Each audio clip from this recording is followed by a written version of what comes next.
Hello and welcome to Tipsy Tolstoy, Russian Literature for the Inebriated. I'm Matt Gerasimovich, a PhD student in Russian Lit. This week, I put up bookshelves on my wall in 2.5 attempts. I was finally successful. It was fun watching from the sidelines. I was not rooting for Matt to win because it would have been funnier. I almost didn't. You know, thankfully he came out on top. Yeah, good for you. Good. I'm glad in retrospect. And I'm Cameron Lalana, and I don't have anything to share this week because Matt dragged me back into Destiny 2, so I have accomplished precisely nothing outside of work. If you think about it, we're recording on Sunday, so really it was really technically last week. I don't think you can blame this week on me already. Probably something I'll do, but I'll blame this next week on you too because it's going to keep happening. That's fair. It is going to. As my downward spiral continues, I will look back to the day in which Matt started me on my spiral into the addiction, which will destroy my life, I think. You're welcome. I was so nicely enjoying my Egyptian book about neoliberalism in the 1970s, and next thing you know, boom, Destiny 2, mind rotting. I'm not sure if that's the one that destroyed your life. All right. This is a podcast where me and my good pal Cameron get to unwind from our week with some Russian literature and a drink or two. This week, we are going to be discussing part 2 of Dostoevsky's Crime and Punishment as part of our 7-part Crime and Punishment series. I know we were only in part 2, but we've gone pretty definitively from the crime part of the title to the punishment part of the title. Punishment is making us read this part of it, I think. Hey, part two has redeeming elements. It's important. Yeah. Well, I'll try to convince you of that. This is good. We got point, counterpoint. I was once told we need more conflict in our podcast, so this is good. Perfect advice. Soon we will lock horns and one of us will come out victorious. The other podcast host will leave dead. And before we get into the episode proper, Matt, we have a new patron, don't we? We do, Cameron. It's very exciting. We have our new patron, Stephanie. Thank you for subscribing to us over at patreon.com/tipsytolstoy. Yes. And, well, speaking of conflict, before we get into it, Matt, what are you drinking today? What is the conflict in this? Oh, probably between me and the viewers. This week, I am drinking my favorite light beer because you cannot convince me otherwise. It is a Michelob Ultra in a tall, skinny can because, again, it makes me feel powerful. And I just... Very nice. There you go. You can have that audio peak to edit out. I'll boost it. Boost it? No, I'm gonna boost it so everyone's gonna get a nice sip ASMR. I'm trying to stay on brand with the book, so I'm recreating slightly a drink from when Razumikhin and Raskolnikov hang out a little bit later, and I have a North Coast Brewing Old Rasputin, which is a Russian imperial stout. No evidence that the beer they drank at that time is a stout, but roughly on brand, along with some black tea. It is Darjeeling tea, so not quite accurate, but whatever. Beer and black tea, it happens in the book. I'm staying on brand. I'm thematic. I'm fun at Halloween parties. Sound like a blast. I think I'm staying on brand in the sense that I am awarded for, I don't know how many weeks in a row, worst drink on the podcast. Should get a medal pretty soon. I'll make you one in MS Paint. Thank you. It'll be another contribution to the meme section in our Discord when every 3 weeks when I pop in there and send something that's nigh incomprehensible at 4 a.m. in the middle of editing the podcast. Twice makes fice. I know you wanted to say twice 2 makes 5. And yet my fingers did not let me, but if you want to know what we're talking about, you got to join the Discord, so get on in there. You can find it in our link tree on our Instagram bio. I'll just put it in the description, Cameron. Don't be lazy. Put it in the description. Do what I do and just say the link will be in the description. Somebody else puts it there. It's great. Hey, editor. Before we get into the series as well, we also want to remind everyone that if you want to read along with us, and you should because there are so many details in Crime and Punishment that we can't even cover in just 1 hour every week, or every other week as you're listening to it, grab a copy of the book through our affiliate links on our website and consider becoming a Patreon to join our monthly reading group, which will be kicking off soon. For as little as $3 a month, you can get access to early episodes, join our reading group, and have a say in what we read next. If you're not interested in Patreon but still want to help us out, you can leave us a nice review on Apple Podcasts or sign up for our email list on our website, tipsytolstoy.com. And also, before we go, I know there's a lot of ad copy here, but I also want to remind everyone, as you may have seen on our Instagram, that we have some new merchandise coming out for the Crime and Punishment series. We got a fun little axe that's got the Prestuplenie Nakazania, Crime and Punishment in pre-reform Russian, on mugs, shirts, totes, the whole thing, as well as a fun little, and this is actually the mug I'm drinking out of right now, Dostoevsky, Matt, and I in a car with, the classic Get In Loser. We're reading Crime and Punishment. I feel weird having a piece of merchandise with my face on it, and my friends do make fun of me for it, but it's a cool mug, and if you are so inclined to get the shirt or the tote bag, also, it looks great. It's just a good design. I'm feeling no shame. I'm getting the shirt with my face on it. I don't even care. The art came out so good. I'm so happy with it. It looks so fantastic. I love, this is the same artist who produced our last run of stickers, so we just really enjoy working with her, and she puts out really, really fun stuff. And now I get to walk around with like a big axe in my on a long sleeved shirt, which is, it's also quite warm, which is very helpful because it's quite cold here. And I get to explain to everyone what the hell my shirt says because no one can read it because it's in pre-reform Russian. That's good. A man of danger. Yeah, exactly. Okay, so that was a long introduction. So let's get to Crime and Punishment Part 2. Now, this is a bit more of a transitory chapter or series of chapters, but there's still a lot to pay attention to. I will try to not take too long, as I always say, but we'll see how we get into it. And then Matt, I know how much you love all the detail here. So when you think I've missed something extremely important, like the exact type of tea that Razumikhin asks Nastasia to bring, you can feel free to interrupt and bring that world of detail in. Yeah, I will. I love the detail. Honestly, I know I'm supposed to be the host here. I don't know if he missed a detail. That's how I feel in this chapter. I feel equally as woozy as our main character. Yes, this is a fun chapter for me to read because so when Matt and I were in Russia, I know I'm derailing it again, but I think there's a lot to say about this. When Matt and I were in Russia, we did a live walking tour of this area, and if you aren't in the know, Crime and Punishment, roughly, you can actually see the actual buildings that each of these things took place in, the murder, where Raskolnikov lives, et cetera, when you go there. They do let you murder a real life pawnbroker. It's a really it's a really immersive walking tour. You got to pay a little extra for that one, but they arrange it. They make it happen. Yeah, it's usually BOGO for the pawnbroker and her daughter. There's kind of all kinds of plaques and everything. It's very cool. But the reason why I brought it up is because I want to talk about. So this happens to happen to both Matt and I. I think he was in the Russian language one. I was in the English language one. But for the where the pawnbroker is murdered, it's an exact, like, the description is very exact of the building, and that building is still there. So allegedly, when on my tour, allegedly, it's on the plaque. It's roughly represented. Like the details match up more or less. So we're going to this building, and as we're walking in, and like many Russian apartments that are built in this area, you've got like an apartment building built around the block, and in the center it's kind of empty, and there you've got like a park or a playground, or more often now parking. So we're like opening up the gates where the cars would go in, and the guide's like, and we're kind of uncertain because we're thinking, are we allowed to do this? Actually go inside this apartment building? And the guy kind of turns around and says to us, the people here don't really love it when I take people in here. And we're all like, yeah, that makes sense. And then she goes on to say, a previous time I came in here, this guy, he's driving out, and he gets out and he shakes his fist at me and says, if you come in here with people again, I will beat your children with a pipe. And then she just like laughs and keeps on walking. And we're all like, why would you tell us this before we went in? Ha ha ha. I hate my children. Please come on in. Please make a ruckus so you're at it. But yeah, she like took us inside the building and pointed up the stairs and had us walk in a little bit, and you can kind of see what would have happened, roughly speaking. But it's if you're ever in St. Petersburg, absolutely recommend you try it.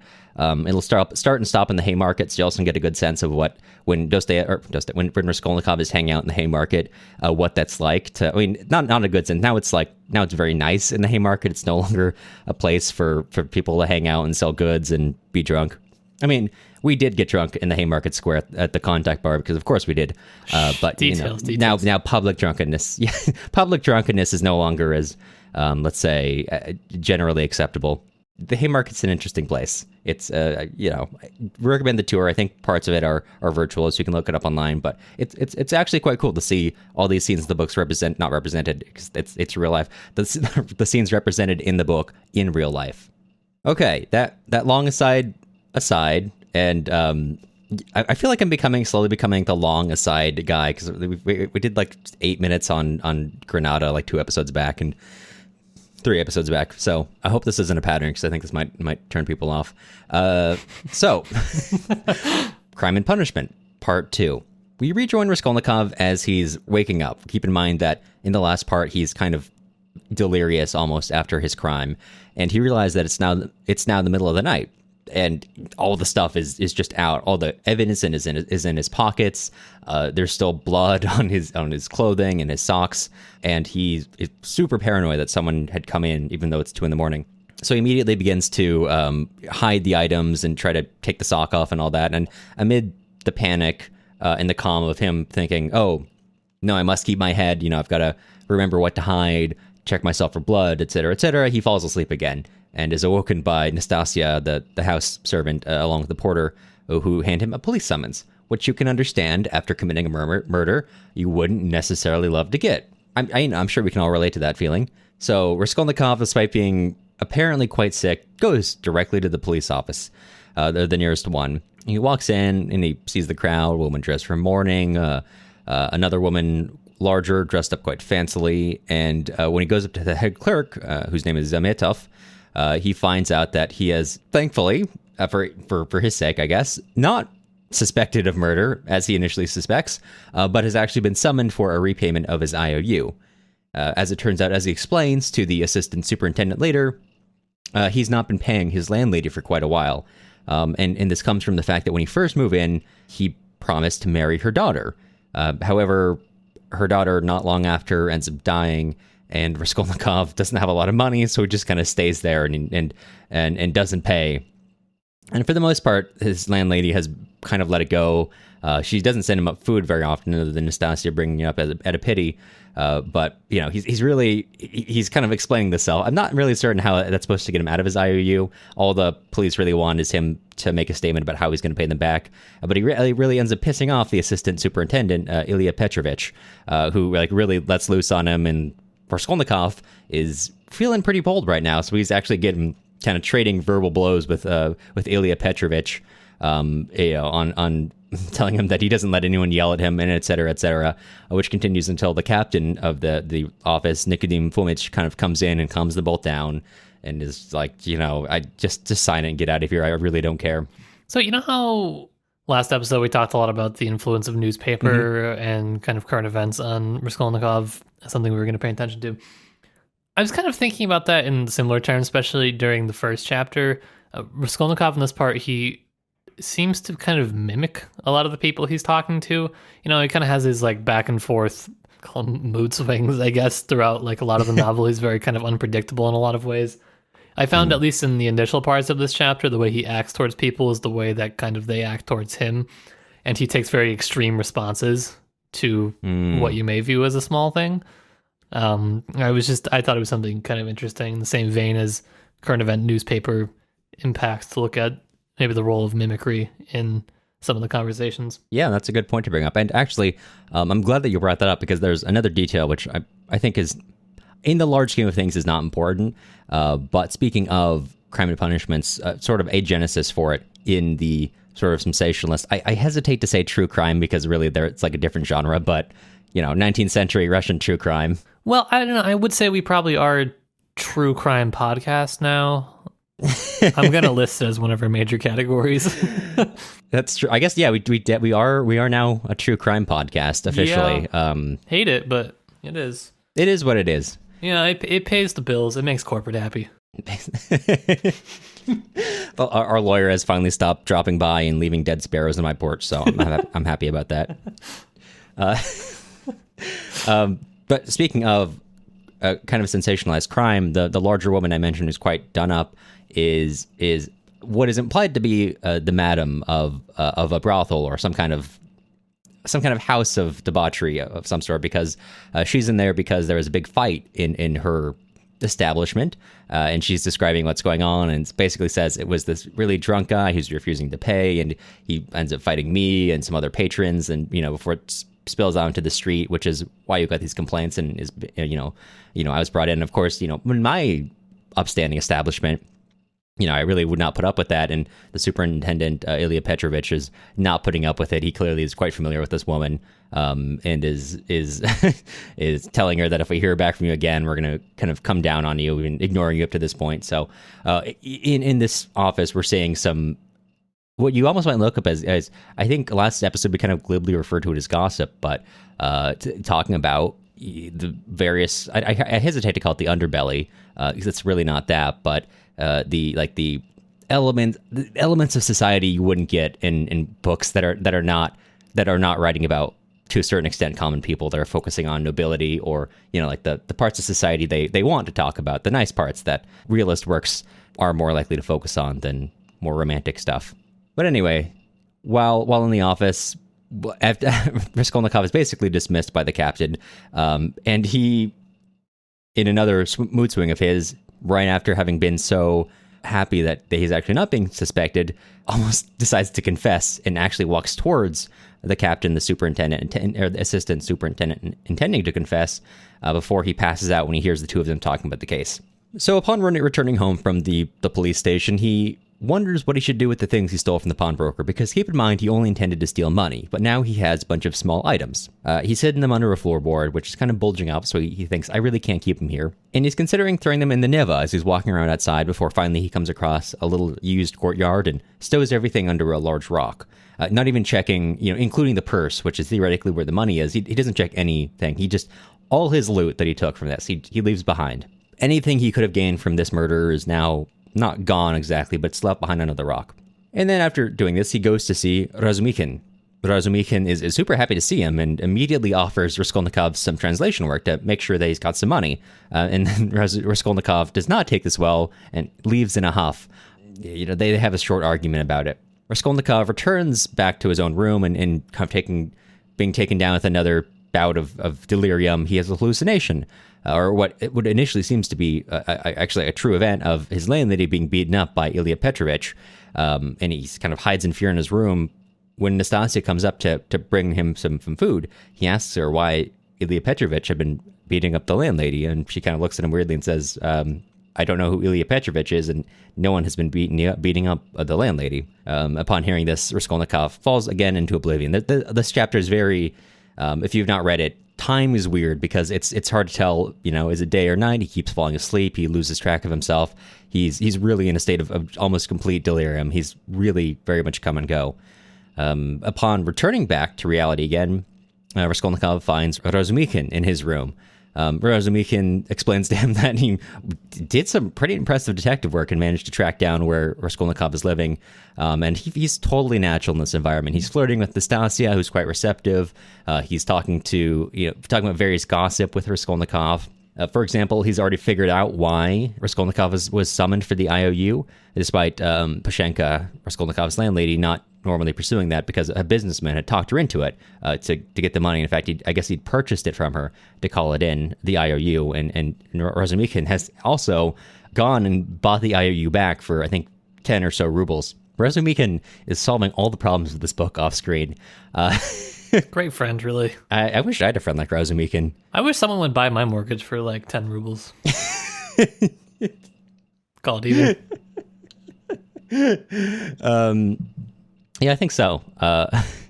Razumikhin leaves again. He has some money, actually, which is from Raskolnikov's mother, and he leaves and he says, I'll be right back. Let me get you some stuff.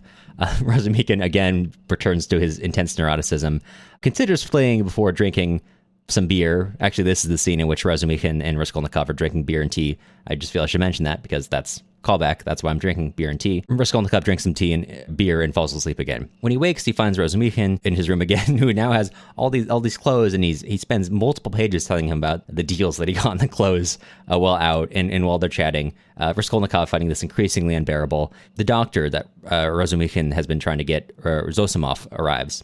Zossimov does not do that much for Raskolnikov. At least he briefly examines him before Zossimov and Razumikhin get into a conversation, which is pretty wandering. Zossimov talks about his distant relative, Petrovich Porfiri, keep note of that name, coming into town, who Razumikhin is not super fond of. Razumikhin has struck up a friendship with the Zametov, the head clerk from the police station. And they go into the details of the murder case as they're kind of having this wandering conversation, talking about what's happened. Initially the police had arrested the two that had come across Raskolnikov when he's in the room, but let them go for lack of evidence, and have now ended up picking up the painter. If you'll remember, one of the rooms, the room next door, it was being painted, and one of those painters has now been arrested because he pawned some earrings which had been taken from the pawnbroker Alyona Ivanovna's apartment. This guy's story is that he just found it on the street, he sold it, and he went on a binge. And he went out drinking and is kind of skipping his job, which the police are now like, this can't be it. This guy must be guilty. That's why he skipped out in his job. When they almost catch him, he tries to hang himself. They're like, this must be the guy. We got him. We got him. Story's over, boys. All right, let's pack it up. Is that all? And Razumikhin says, no, that can't be it. That's too simple. He says, eventually points out that the painter actually later retracts his statement and says, I didn't actually get the earrings from the ground outside. I found them when I was inside. After me and my painting partner, we kind of got into a fight and we went outside, which is why the room is empty when Raskolnikov hides in there. And when I went back in there to get my stuff, I actually found the earrings on the ground behind the door, which, if you'll remember, was where Raskolnikov was hiding. Razumikhin opines that everyone thinks that this murder had to have been experienced, but he says actually really does not appear that he was experienced. In fact, 1,500 rubles were left in the top drawer of the dresser, which Raskolnikov overlooked as not a place where he could find stuff. And in fact, many small items which were worth far less and are far harder to get rid of were taken. Of course, he was almost caught. He drops things as he's going. Razumikhin basically goes on to describe what he thinks happened, which is point for point, almost exactly, or I think exactly what happens, what Raskolnikov did. So he has 100% pinned the crime down to a T, just not knowing who did it. And then Zossimov dismisses Razumikhin's ideas as pure fantasy. He calls them melodramatic. Nailed it. Absolutely nailed it. I don't know why there are any other characters in this book. Really, we just need Razumikhin and call it a day. You need other characters to be idiots, I guess. That's true. We need to show how, in comparison to everyone else around him, it really kind of emphasizes how good Razumikhin is. So while they're having this conversation, a stranger arrives, and after some introductions, it becomes apparent that this is Peter Petrovich Luzhin. Luzhin is here to tell Raskolnikov that he's arrived and he wants to meet him, and in fact, he's already put up Pulcheria and Dunya, Raskolnikov's mother and sister, in an apartment building. Razumikhin immediately points out that this apartment that he put him up in is not in a good area, which Luzhin kind of hand waves away and says, yeah, I feel bad about it, but, I'm not really familiar with Petersburg. And quickly shifts to talking about how excited he is to be in the city. And he's telling them all, like, all the progressive ideas are coming from the city, all the forward-thinking people are here. It's coming out to the provinces now, but you really have to come here if you want to know what's going on. And Razumikhin is not down with this.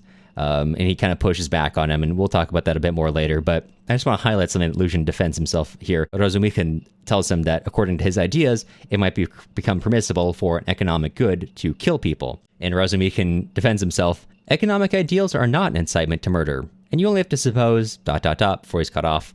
So coming back to the idea of the difference between ideas and action, especially ideas and murder, we'll talk about that more later. Raskolnikov finally coming about tells him to essentially piss off, Skriaga, get out of here. Luzhin leaves in a huff, as well as Razumikhin and Zossimov do as well, to let Raskolnikov rest. As soon as they're gone, the fog in Raskolnikov's head suddenly lifts, and he decides to go out. He gets dressed in new clothing, he goes down the street, he's almost merry. He's watching street performers, he's giving them money, he goes back to the Haymarket, watching the sights and sounds and chatting with people. In fact, he's so bold that he goes to the Crystal Palace, our favorite Crystal Palace, Chernyshevsky's favorite to talk about, Dostoevsky's favorite to shit on. He goes to the Crystal Palace to eat something and read the papers. And while there, the head clerk, Zametov, comes over and says, oh, I remember you from the police station, and your friend, Razumikhin, told me about you.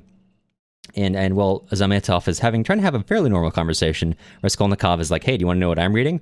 Zametov says, not particularly. And Raskolnikov just steamrolls over that and says, I'm reading about this crime, and starts telling him, if this had happened, if I had done the crime, here's how I would do it. And he begins to basically relate how he did the crime, of course, making himself look far more competent in his version, which over the course of the conversation is becoming apparent that Zametov is becoming more and more suspicious of Raskolnikov essentially confessing to the crime to him before he bursts out laughing and says, you almost had me there. That's really funny. I see what you're doing, because the assistant superintendent kind of almost suspected you when you came in. So I see what you're doing. Raskolnikov is really upset that Zametov doesn't believe him. He get unreasonably upset. He ends up leaving the conversation, goes to wander the streets, and is so upset. I mean, I can't say these are directly related, but what he ends up doing is going back to the scene of the crime, and he's quite unhappy to find that even just several days later, it's already being renovated to be sold. It's being painted, and he goes in, he annoys the painters, and it's ringing the doorbell. And they're like, "What is up, dude? What are you doing here?" And he's like, "Yeah, I'm here to rent the place." And he's just acting very suspicious. And the painters go down, and the porter's there, and they're like, "Should we call the cops?" And I forget who the porter, I think, says, and now he's just clearly just wandering around. He's not entirely right of mind, and he after essentially confessing to his crime to Zametov and annoying all the people at the scene of his murder, Raskolnikov again takes to the streets, whereupon he comes across a scene, quite a scene of some drama, as a man, it appears, has fallen into the street or drunkenly thrown himself under a carriage and was run over and dragged for quite some way, and not good things, right? You don't love that. You wouldn't want that to happen to you. You simply wouldn't. No, not generally. Unless, I guess, perhaps you were drunk your family into oblivion and you were looking for tears and tribulation and et cetera, then in those circumstances, someone might. Yeah, someone might. Yeah, not to foreshadow what I'm about to reveal, but as you suspect, it's Marmeladov. Raskolnikov suddenly takes command, and it actually shows a surprising amount of empathy and even stability to act under pressure here when he grabs the police and says, hey, I know who this is. This is Marmeladov. I know where he lives. Here, follow me, grab him. I'll pay for a doctor. He sends a runner out to get a doctor and tells them where to go, where to bring the doctor.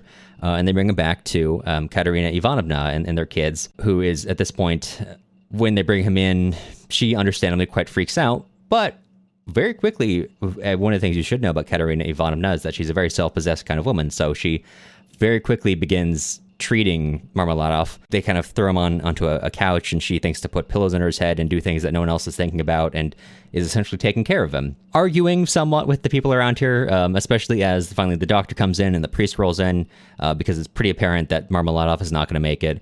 In very quick succession, she sends one of her kids out to go fetch Sonia.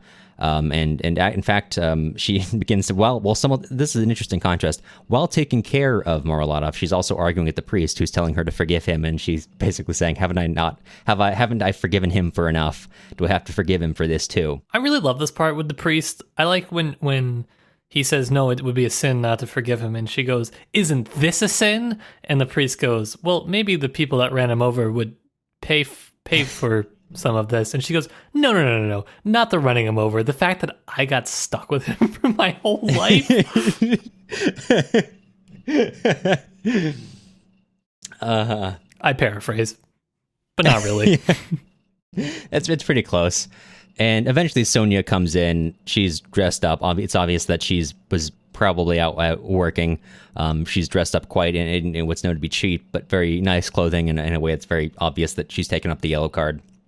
And he, upon seeing his daughter, kind of sits up and says, Sonia, forgive me. And she runs over and hugs him and gives him quiet benedictions. And he dies in her arms. Raskolnikov, having paid the doctor, takes his leave. But before he can go, one of the other children, it's noted that this children is not, among the three kids who are not Marmeladov's biological children, this is not his favorite. Who she's aware of, which is kind of fucked up, but that's besides the point. She comes out and says that Sonia and both Katerina Ivanovna had both ask this child to go out and thank Raskolnikov for everything he did. And Raskolnikov is quite taken with the kid, and they chat for a minute. And he asks her like, are you pray? And she says, yeah, of course, for my whole family. And he asks her, can you pray for me too? Before taking off. Finally, Raskolnikov goes to Razumikhin has just moved to the area to be closer with Raskolnikov, but there's a variety of reasons. Raskolnikov goes to Razumikhin's party as Razumikhin had earlier induced him to do, and quickly discusses some things with him before taking his leave to go back to his apartment, at which point he finds there's a light on in his room and all danger signals going off. He barges in expecting to find the cops there, aggressive already, and inside he finds his mother and sister, who are quite shocked to see him barging in. And he quickly falls on a conversation with them. And him bursting in there is where we leave off with the story for now. Well, Cameron, thank you for that summary on part 2 of Crime and Punishment. We're going to take a quick break as we head over to our new segment, aptly named The Compromise Corner, where we read you ads of companies that we are partnering with that we like. Compromising... They haven't approved the name we've given to the ad break section, no. But we can only presume that they will love it. No. And if they find out, that means that they listen to the podcast, so in a way... we've already won. It's only a slight compromise, though, because we actually do like the following companies we are going to promote. Yeah, they're actually relevant, so that's actually quite cool. Yeah, you're welcome. Without further ado, Cameron, I have to ask. Do you know what I hate? I don't know. Quite a few things, but what are we talking about? What thing do you hate? Specifically in this context, I really hate when I'm spending a long day in the kitchen cooking, baking, I'm making a pie, and I set it down to have a drink in the oven, and I burn it. And that is the absolute worst. That is the worst. You know one type of pie that you can't burn, Cameron? That's Lingo Pie. Lingo Pie is the world's only language learning application that uses real TV shows and movies to help you learn a new language. The idea is to make language learning as simple as watching your favorite TV show. They use real TV shows and movies from the language you want to learn. Each show comes with subtitles in the original language. Every word, phrase, or slang is clickable, which is actually really cool, to give you instant translation in real time to help you learn. When you actually click on the words, it creates these built-in flashcards and word lists per episode that you can go back and review afterwards. LingoPie is great for all levels, from beginner to advanced, with great content and language learning tools appropriate for everyone. I will say I actually personally had been using LingoPie before we became a partner or affiliate with their program, and so I actually really like it. They change out their content pretty frequently, and they've got a lot of really good stuff. So especially for people that are interested in learning Russian, that's what I've been going through and using it for, because I can only watch so much of the freaking news. Sometimes I just want to watch just anything else. So if you're interested in taking a look at LingoPie, you can go to learn.lingopie.com/tipsytolstoy or click down in the description. We got a little bit of a link there for you. You can go crazy. And in addition to that, we also have some links with Libro.fm. Now, you may be wondering, what is Libro.fm? Hopefully, you like reading if you're listening to this podcast. I certainly hope you do. And if you like reading, you may like audiobooks. Now, not everyone likes audiobooks. I can totally understand that. I'm a huge proponent of them. It's a great way to fit in extra reading when you're doing the laundry or doing your grocery shopping. And Libro.fm makes it possible for you to buy audiobooks through your local bookstore, giving you the power to keep your money in your local economy, create jobs, and make a difference in your community. So that's a chance for you to buy audiobooks and actually engage with them in a lot more spaces, and also still support the local ecosystem. And so whether you're paying for a monthly membership, giving an audiobook gift to a friend, or buying audiobooks for yourself or your organization, Libro.fm splits the profits from your purchase with your local bookstore. They've got many of the books we've already read available on their site, including, importantly, if you so want to listen along, Crime and Punishment. And you can check the show notes for more information on that. Thanks for listening to the Compromise Corner. Now we can go on to uncompromised analysis. That's a good one. I'm keeping that. Wait, let me put that in the script. So for my uncompromised analysis, I would like to give my book report teacher this week on an article I think that we both read that we talked about last week, but because I started talking first, I get to talk about it first, because that's the power that's how it of works. The podcast. That's how it works. That's how it works. We talked about it last week with it's like Shotgun. Katya Bowers. It's an article called The Improbable Poetics of Crime and Punishment by Greta Matzner-Gore.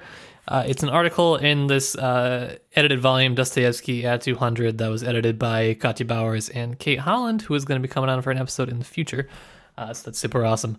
But we have this article that I think is relevant to part 2, but kind of largely the more general framework of crime and punishment, which I think is something that we touched on last episode that I would like to talk a little bit more about this episode, because on my second read through, it's something I've noticed a lot more, and I mark in a different color each time I read so I can see what in the world I was trying to mark the first time I read. And this is kind of a side note. I have no idea what I was marking this last time that I had read it. I was like, why is this underlined? There's nothing important about this.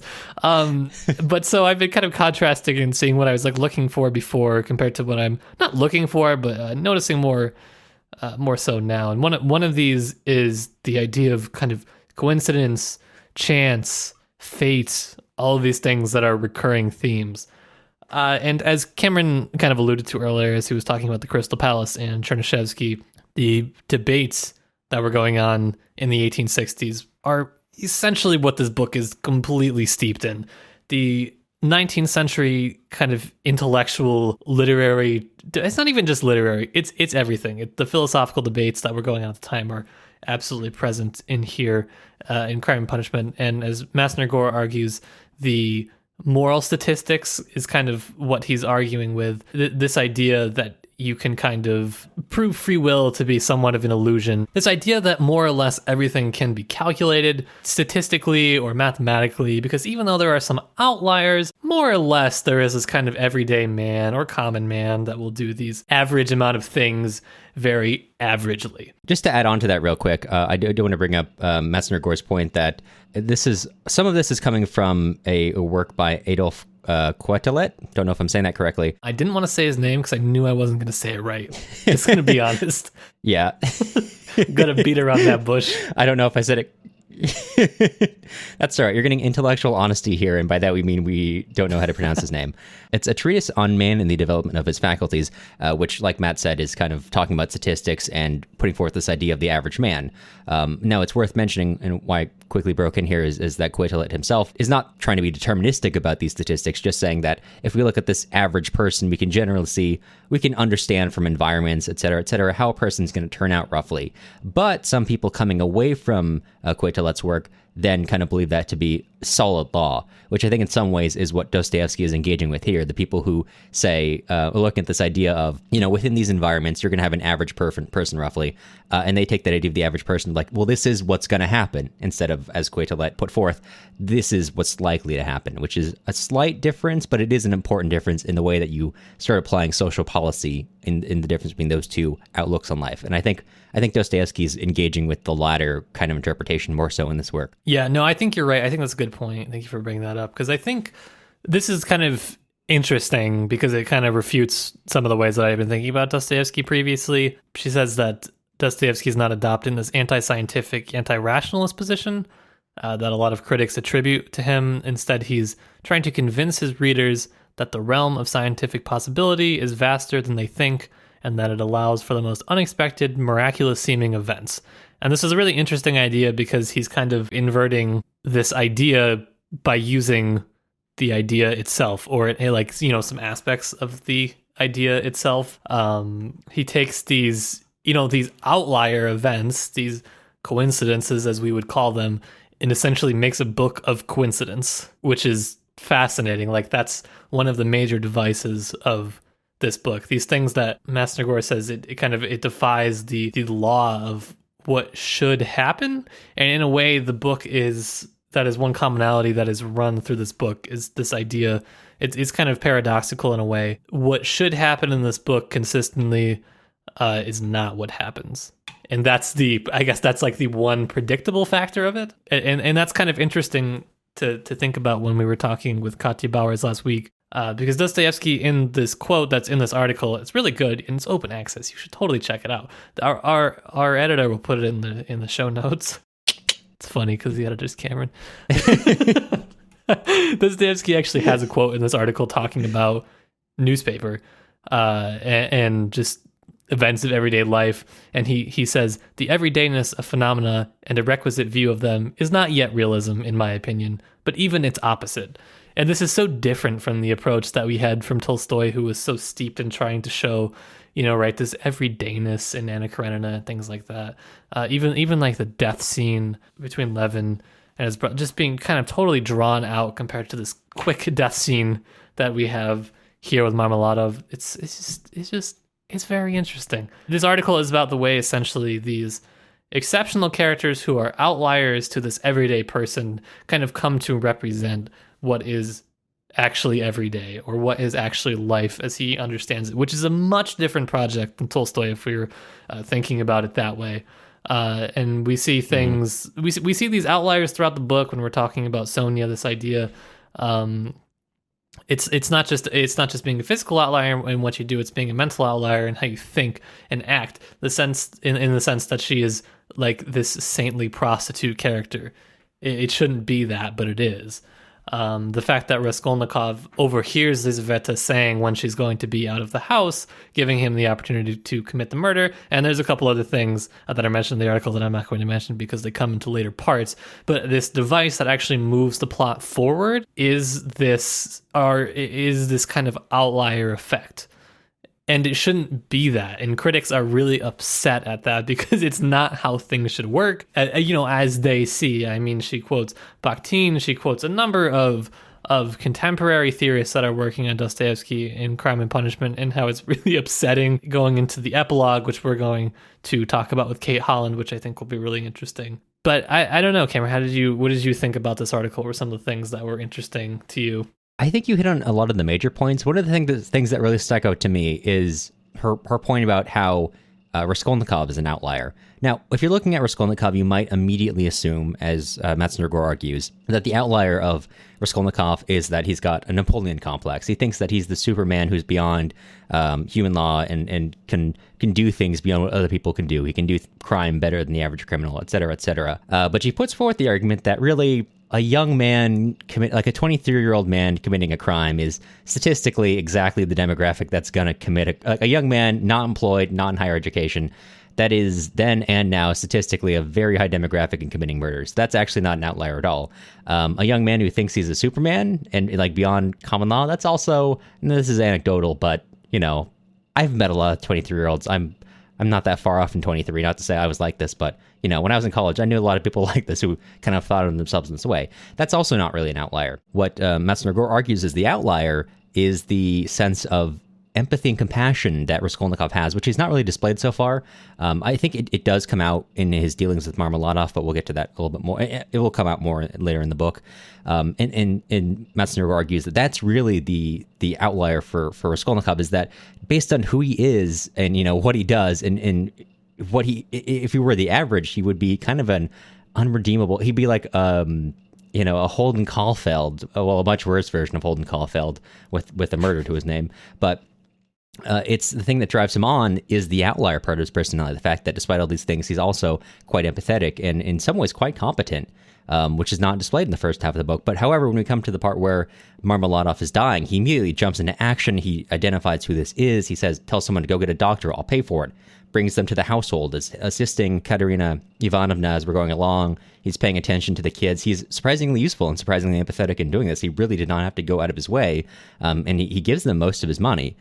Which he, again, did not have to do, but he chooses to almost without even really a second thought. And this is actually a lot of times when he does good throughout the book, or at least in part one, he kind of second guesses himself. But in this scene, he does not second guess himself in the slightest. He thinks that maybe his conduct with the kid asking her to pray with him for him is a little bit ridiculous later, but by and large, he just engages with that honestly. I can't speak to whether or not that was something Dostoevsky actually intended in writing this, but I think her point is well taken in that many of the things about him which appear to be the outliers are actually an average. And if you look towards the actual outliers in his character, that's where you start to see some of the things which drive the plot and the characterization forward a little more so, which I thought was a really fascinating point and is really shaping how I'm viewing the reading as we're going along. Yeah, this is not something that I want to answer now, nor do I think it's even maybe answerable at all. But when I was reading this article, I had this thought about Raskolnikov, which is his capacity for compassion greater than his capacity for evil? And does it matter even? Is that even a point that needs to be made necessarily? Just something kind of thinking about when you try to categorize. Oftentimes, as somebody who reads literature, oh, this is a good character, this is a bad character. Well, here you get a character that you have basically no idea what he is going to do throughout the novel. Yeah. And I like that. I wonder if when you're saying that, it's almost bringing me back to, or not almost, it is bringing me back to an idea that Katya brought up in our last episode of the place of ideas. You know, the difference between idea and action. Is an idea action? Can an idea be murder? Can it logically extend to that, to murder, and therefore be considered almost tantamount? And that's not exactly, I'm not saying that that's what she would argue exactly, but the difference between ideas and reality. And I think to a certain extent, although this does seem kind of far apart, I think those are two things that tie together, because I've been paying attention to throughout the novel when they're talking about ideas now. And like I said earlier, Lucian defends his stance, which is more or less that kind of rationalist, statistical, determinist position we've outlined. And Razumikhin tells him that that's tantamount to allowing murder for the sake of progress. Lucian says economic ideas are not incitement to murder. And later on, at a certain point, I forget exactly the context for this, but when, I think this is Nastasia, or maybe it's Zosimov, is having everyone clear out. He says, he has something on his mind, some fixed idea weighing on him, which is his reasoning for explaining Raskolnikov's state of delirium. In this former case, we have Lucian defending, my ideas are not murder. But of course, the underlying joke there is that his ideas, translate into kind of the Superman idea rather than as a broad societal thing. Because, of course, what he argues for is basically selfishness. He argues for a sort of egoism where the broad community will be brought up by everyone acting in their own self-interest, and that will raise all boats, which is an interesting... the fact that Dostoevsky is getting down at that is interesting. I may engage with that more at a later date, but mutatis mutandis, that is what actually leads Raskolnikov to commit a murder. And later on, this idea, whatever that idea is. Now, of course, Zosimov is probably referring to the fact... He's referring to the marriage between Lucian and Dunya as the idea that he thinks is taking Raskolnikov low. But he's not off the mark. The idea, Raskolnikov's ideas and his reality clashing are what's creating his delirium. It's his idea of who he should be, of what should have happened, along with... and contrasting against how he actually feels about this murder, which is creating the sense of delirium. Mm-hmm. So I think when we're talking about kind of that contrast between action and who is he a good person, and what is his capacity for that, in some ways it's a nebulous answer, because it's also kind of a question of how we think and how we act. How much does one lead to the other, or how much are we kind of free of that? Do we act randomly? As Raskolnikov was putting forth, his idea is almost entirely unconnected with how he's essentially acting. Because he can't act in accordance with his idea, because it's in some ways inhuman, as Dostoevsky, I think, is kind of arguing indirectly. Yeah, I don't know. I think that there's... I know we kind of clown on this because it is a bit more of a transitory chapter, but I think there's a lot of really interesting things being set up here. There's just building on a lot of ideas that we're going forward with. And I think there's a lot more than we've been discussing. You could look at this in a lot of ways. There are a lot of events, and even some events I had to completely take out because our summary was taking so long. Yeah. No, I only clown on it because, as we were joking about before, when we were setting up guests for the series, people only wanted to be at the very beginning or the very end. Nobody wanted to touch the middle of it. Yeah, which is fair, because, what we're working with now is a slow development of ideas, really. And that's worthwhile in its own way, but it's not as exciting in some ways. It doesn't give you a chance to outline ideas as much as the kind of setup or the final outcome do. Yeah, but I did actually enjoy the chapter, or the section, I guess. The part where they're sitting at the Crystal Palace and Raskolnikov is admitting to the murder, essentially. And he's just sitting there dangling it. That was just... It's really there. There's these parts where you're sitting there like, why are you doing this? And I guess that's the point. Maybe. I think you're right. It is. It's him trying to act upon his ideas and prove that he's in some ways above it, but also he's getting mad when he proves himself right in some ways, that he confesses to the murder to Zametov, and Zametov doesn't believe him. He laughs at it. Now, anyone else might, in accordance with his ideas, he might think, oh, this is perfect, this is good. I'm such a Superman. I'm so above the laws of the common average man that I can commit a crime and confess to it to the police, and they won't take me seriously, and I'll just walk away. But what he's not more mad at is that he's not being taken seriously, and he's like, against all rational self-interest, keeps pushing on it and says, no, really, I'm serious. For real, I did it. Yeah, it's almost like this might be a vulgar comparison. I mean vulgar in the sense of like base, but I've never thought about this before. But recently, I was rewatching parts of American Psycho. One of the things that I've always thought about in American Psycho is the interesting is like the cycles of torture, right? Because if you're not familiar with American Psycho, one of the spoilers, I guess, skip like the next 30 seconds or something, but all the crimes that the Christian Bale's character commits is, and I'm referring to the movie, not to the book, are essentially washed away. He leaves bodies in apartments which are cleaned, and the bodies are just taken away. Nothing happens, and people who he knows for a fact he's killed are referenced as, like being somewhere else, and people make up excuses. And no matter what he does, he cannot be noticed. No matter how violent his actions, he's not punished for it. But of course, the lack of punishment is its own punishment, and the fact that he cannot be acknowledged. And he cannot, his true self can never actually be perceived. And in some ways, I mean, when I'm looking at this movie, that's what I'm seeing is the hell of the movie, is the fact that he is stuck in what's been predetermined for him. He can't break out of it.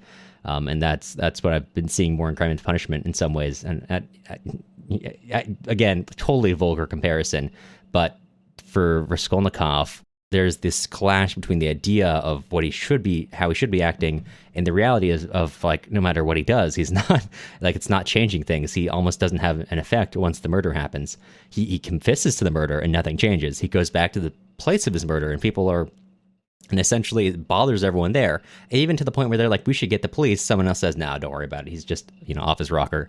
When he's trying to admit to his crime and trying to make something happen, but nothing does to him. He's which, again, going back to the outlier, again, that's an outlier too.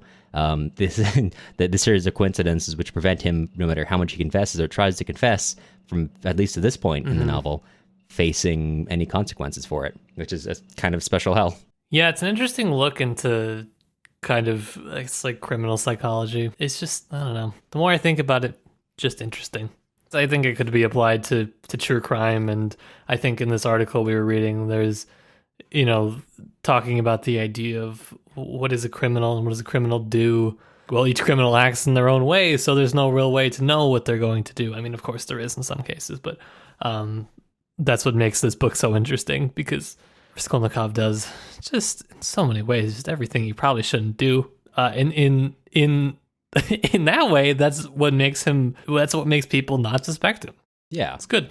Like Katya said, it's not a whodunit, it's a whydunit, which even the reader, despite having a Columbo-like view on things, also doesn't really know to a kind of extent, because of who Raskolnikov is so closed off from himself and from us. It keeps you in the dark, despite having a complete view of everything that's happened. Yeah, you don't really have the complete view that you think you would from the narration point of view. It's like you said, he's closed off from himself and from you, but your perception of others is limited to kind of how he views them in most of the ways. And so you get kind of this really warped picture of what's happening. It's strange, to say the least. It is. Well, that's the strangest that kind of pulls me in many ways. Like, there are a couple scenes which I kind of look at as some of like the pins that underlie this whole section of like, these are the moments that it's kind of what it's leading up to. And you could look at it differently, but the two I'm kind of looking at are when Luzhin comes in that conversation that ensues, and when Raskolnikov takes Marmeladov back to his family house, and speaking again to this idea of less so statistical outliers and more so of the contrast between idea and action in some ways is, like you said, there's that kind of funny conversation between Katerina Ivanovna and the priest, where she's essentially saying that she's not going to forgive her husband, that she's worried about what happens next, how is she going to feed her kids, et cetera, et cetera.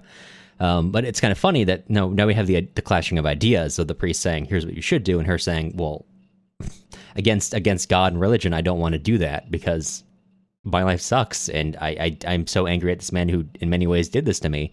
But at the same time, she's it never stops her from taking care of her husband as he dies, and she's frankly does more than the doctor just comes in and says like, yeah, he's gonna die. Thanks. I guess I could do something if you want, but Nailed it.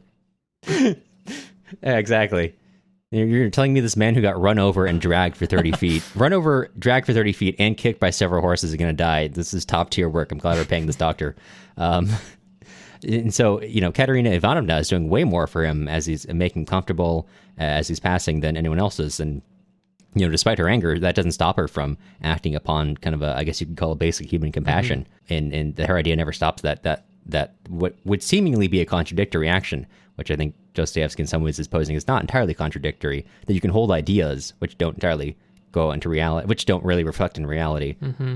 I mean, maybe that's not Dostoevsky's point, but that's kind of how I'm reading it, at least, and why in some ways it was a scene that sticks out to me, and just in like a further example of the ways an idea, sometimes in the ways that ideas don't have the power that they should, and in other ways, and et cetera. Yeah, you could go a lot of ways in that one. I feel like you can go a lot of ways on a lot of the on a lot of the parts from this section.